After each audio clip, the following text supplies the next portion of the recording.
Ko te reihi, tahirau ono te kau, ngā kōtiro te kau mai ua tau me raro i ho te pake ke taki ono ruarau rima te kau mita. Ko te whiringa whaiti tuarua i te wahanga te takere.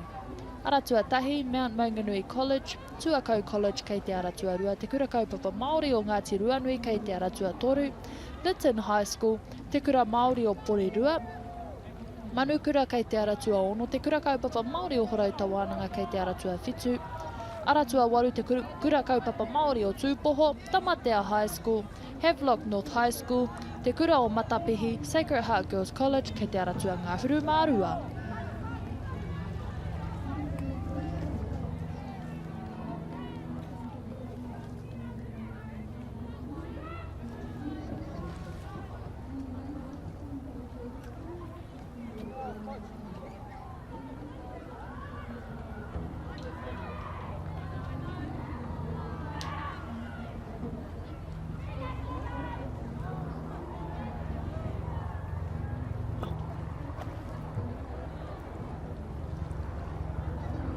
Ko tū te haki mā, anei ngā kōtiro e whakapātata ana ki te false start line.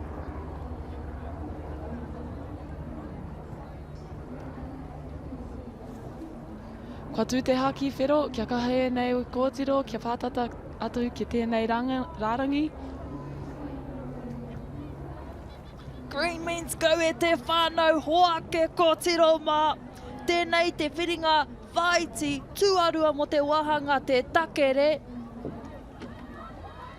Tēnā pēr, ko te aratua rua tēnā, ko Tuakau College, rāua ko aratua ono Manukura i puta ihu.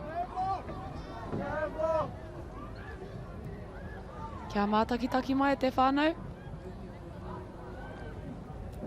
Ia rātou kātai ki te haurua o te reihi, aratua ono Manukura, ko kōtea te ingoa tō rātou kapa, showing us why they're in the fastest qualifying lane.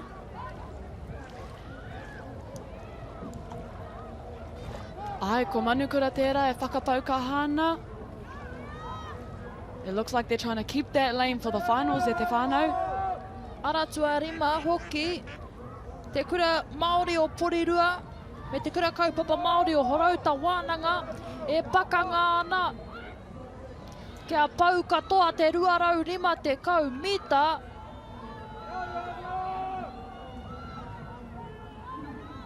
Hara mai te toki ko te aratua ono, nā wai ko te aratua rima.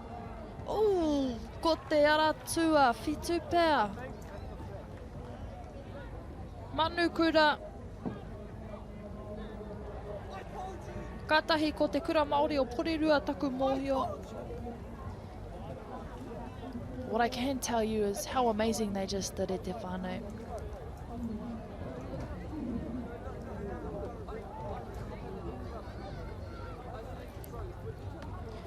Watching this, we had a beautiful start in lane 2 as well, but that was lane 6 Manukura who really blew everyone out of the wind.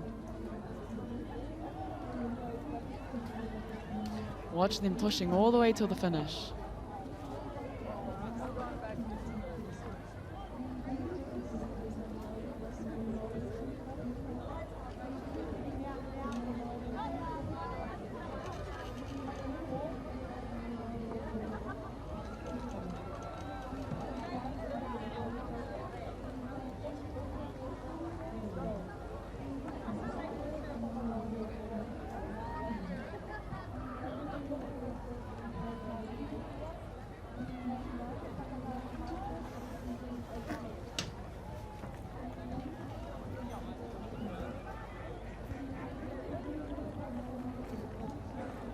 Here we go, here's the results. Your winners of this semi, Te Takere Semi 2 of 2, Manukura Kokotea with a time of 1:14.31. In second we have Te Kura Māori o Porirua Kapiti with a time of 1:16.85. And in third place, Te Kura Kaupapa Māori o Horauta Wānanga Taiwahi with a time of 1:17.93.